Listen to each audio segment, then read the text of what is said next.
Indiana Fever absolutely torched by the Kelsey Plum less Los Angeles Sparks last night. Absolute embarrassment from start to finish. I think I even mentioned to someone, or maybe it tweeted it out, that I would rather have watched a group of third graders play basketball than that WNBA game I saw last night, which is what you get without Caitlin Clark. And yes, Caitlin Clark sort of played, which is kind of my point. Is she injured or not? Because we kept hearing when it was a back issue that no, she's not injured, but no, it's not load management. We're just being cautious. And Scott Agnes reporting on it properly had his credentials taken away. Caitlin Clark has been now out forever again for a back that we keep being told is not injured. Played last night, sort of, which we're going to get into, and is not playing tonight against the Phoenix Mercury, but we still don't have whether or not she's actually injured. What is the problem with her back? It was clearly good enough that, hey, you know what? We know it's a lower back, but why don't you hop on a plane with us and go all the way out to Las Vegas? And I know then people will say, "Oh, but they're going to Los Angeles to play." Hey, man, we're talking about a lower back injury that seems to be a serious problem at this point. The most important thing is getting Caitlin Clark healthy. Wow. Welcome back. Thank you for being here. We're going to get into some stuff. Truly appreciate all your support. Y'all know the drill. Like, comment, subscribe. It matters tremendously. And I appreciate all that you do to keep this channel going. All right, let's talk about it. They looked absolutely awful last night. And some of these things that happen tell me it is on purpose. People say, oh my God, there comes the conspiracy theories. Here comes the tinfoil hats. Well, let me ask you this, because I did a few videos on it. There was a huge uproar as to how the Indiana Fever could let Justine Passat go to the Las Vegas Aces without just signing her to put her on the regular roster when we have other players that could have been waived in order to make that happen. One of them being, of course, probably the most obvious for everyone. 30, I think 5-year-old Damiris Dantas has been a pro since 2014, has not looked good for the Indiana Fever since 2024.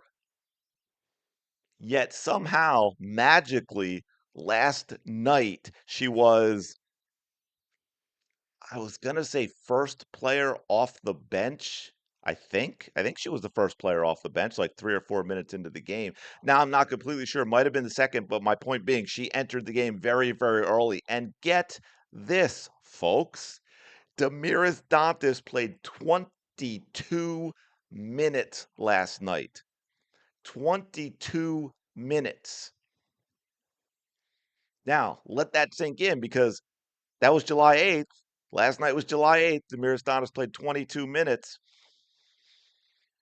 She has not played since June 27th. That was her first appearance since June 27th. By the way, how many minutes did she play June 27th? She played 4 minutes. Oh, the game before that, she played back on June 20th. She played 7 minutes.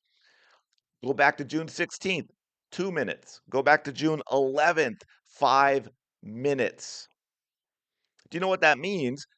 In the 4 games that she actually did get in, which were, of course, not the last 4 games, she played a total combined of 18 minutes, 4.5 minutes per game average. Yet somehow, last night, after the uproar about letting Justine Passat go, Damiris Dantas comes off the bench and plays 22 minutes. By the way, that's more minutes than 3 of the Indiana Fever starters. No, wait. I'm sorry. That's more minutes than 4 of the Indiana Fever starters. Lexi Hull played 21 minutes. Oh, you know who she played more minutes than? A supposedly healthy Caitlin Clark.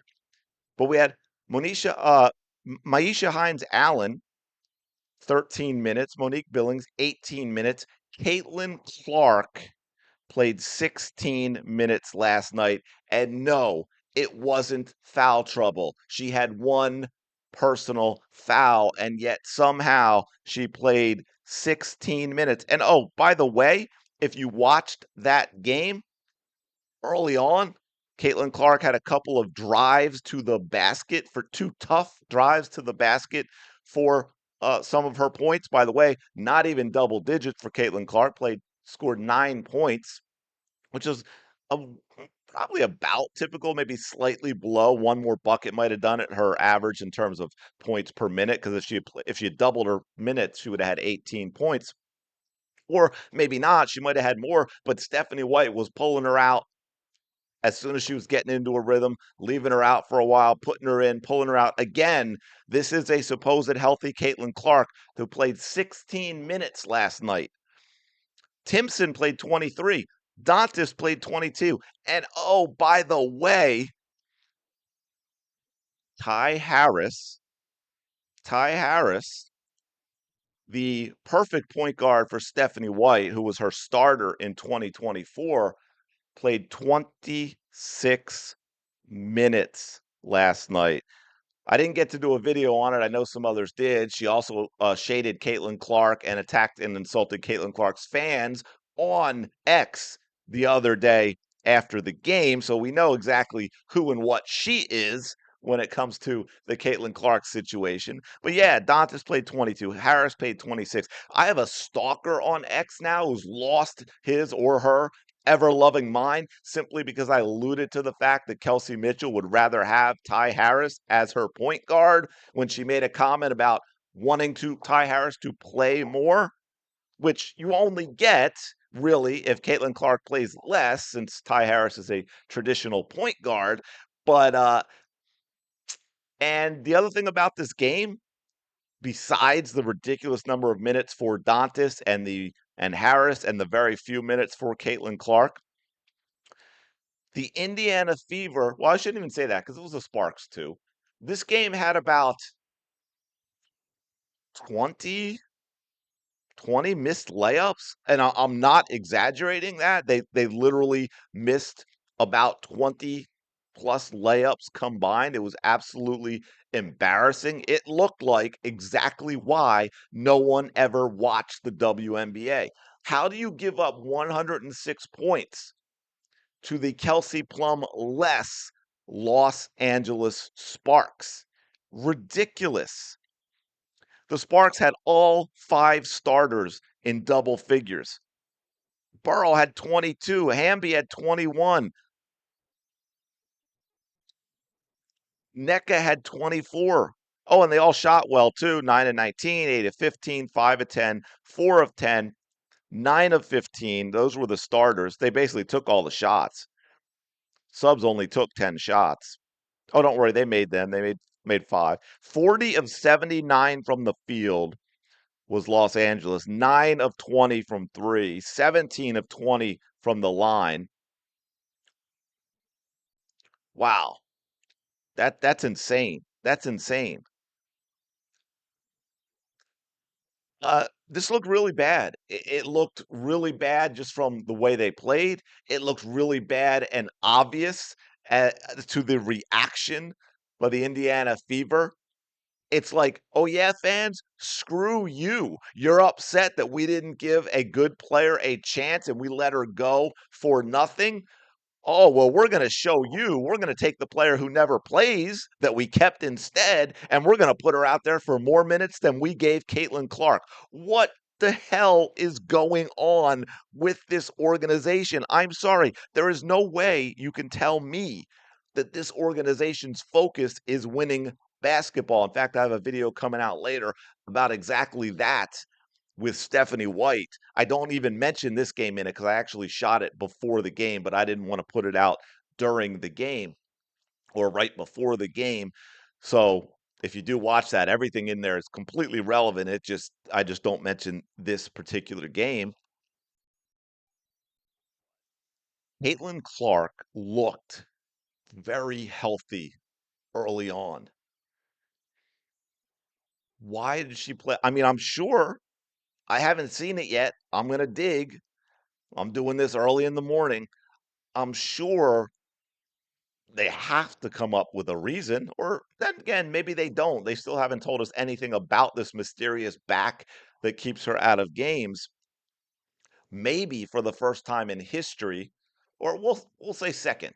I'm going to give Scott his props for what he did. Maybe for the second time in history, there will actually be a professional reporter involved who will ask these tough questions and not take a non-answer for an answer and follow up and nail it down.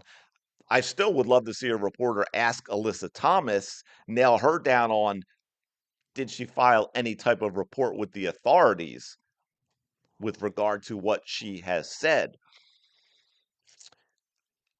Then Caitlin Clark's not even going to play tonight.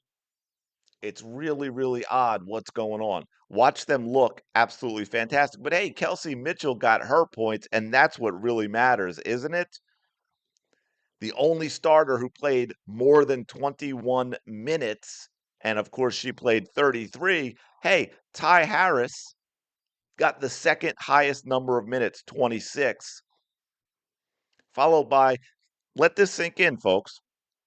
The four highest minute players: Kelsey Mitchell, 33, Ty Harris, 26, Michaela Timpson, 23, Damiris Dantas, 22.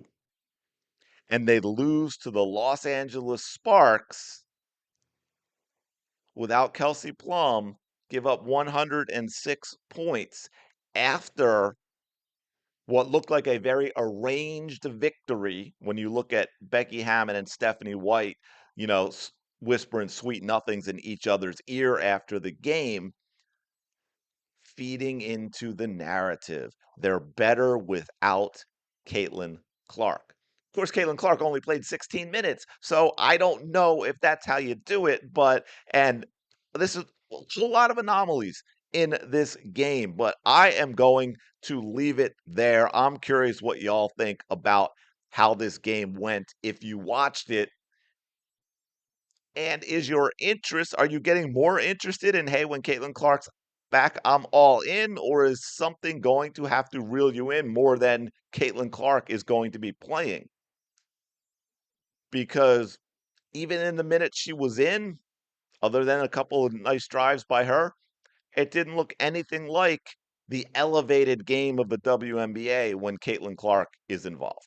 It looked like all the same crap that no one watched for 27 years. Let me know your thoughts in the comments below. Really do appreciate it. Like, comment, subscribe. Y'all know the drill. I will talk to you later.